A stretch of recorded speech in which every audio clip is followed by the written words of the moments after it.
What's up guys, welcome to the channel, and in today's video we are going to talk about the sixth exercise of this Python for Absolute Beginners playlist. And for the guys who haven't accessed my playlist, the link is in the description. So what I'm going to do is that I'm quickly going to make a new file, and this sixth exercise is basically based on rock, papers and scissors.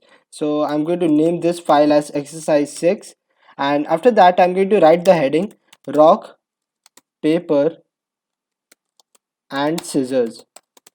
So guys, this game you might have played it in your school, or you might have played it in your college, or whenever, when you were small kids you might have played it with your friends, or anyone. For example, your plumber might have played it, your teacher might have played it, anyone might have played this game once in their lifetime. And if you are from that one person, that is, if you haven't played this game in your life, let me tell you that this game is really interesting, and I'm just going to give you an overview about what this game is in real life. So what happens in this game is that you have two persons. So it is a two-person game, and in this, the two persons, they count down till 1, so they go from 3 to 1, and after that they shout rock paper scissors. And so the each of the person, they have to choose out of rock paper scissors. And if, for example, I'll name this person as A, and I'll name the second person as B. And if, for example, A chooses rock and B chooses scissors, then the person A will win. Person A will win.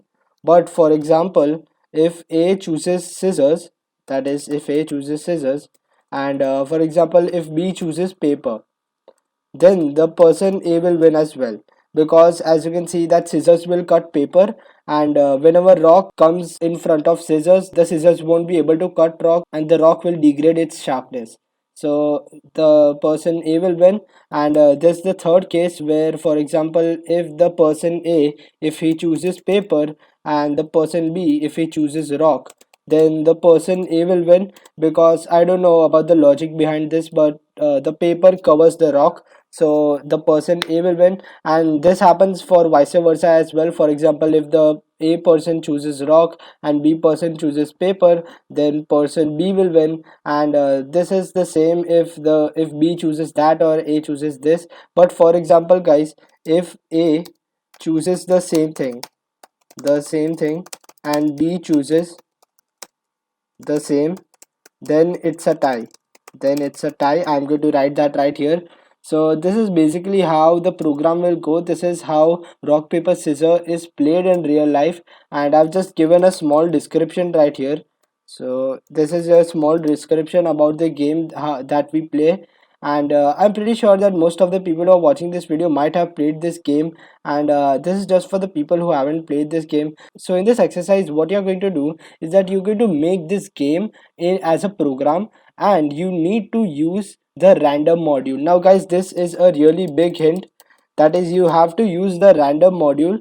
And then what the program should do, that the program should ask first of all that enter P for paper, then R for rock, then R for rock, and after that it should ask S for scissors. So once the user enters S, then the program should print that you entered scissors. And for example, if the computer chooses rock, then it should print that the computer won. And after that it should increase the computer's point, and similarly it should do this for 7 or 5 times, and it should print that who won the game at the end of the round. And it should also tell your points and the computer's points. So I hope guys that you understood this time's exercise. This is a really good exercise, and guys, we are making our first game program. So congratulations guys, we have made it this far, that we can make this game. And guys, this is not hard. I'm pretty sure that the previous exercise, that was the fifth exercise, that was a bit hard. I agree with most of the people, but guys, the exercise 6, it's not that much hard. You can make the use of your prerequisite knowledge, and now I've taught you enough so that you can make this game. So I've also taught you about the random module guys, so please make the use of this module. And this is a big hint, I'm going to write here, a big hint. And guys, I hope that you solve this exercise. So basically the program will ask us that you will need to enter PRS, and after that when the user enters one of this, the computer has to choose something random. And after that, if it chooses the, for example, if I chose paper and the computer chooses scissors, then it should print that the computer win. Or if I chose scissors and the computer chose paper, then it should print that I win. And similarly you have to do this for 5 times, and after the round is over you have to print that who won and who had more points. So I hope guys get that you understood today's exercise. I'm reiterating the steps. So thank you guys for watching this video. I hope you solve it, and write your answer in the comment section below. I'll check it in the answer video. So thank you guys for watching this video. This was all for today, and I'll see you next time.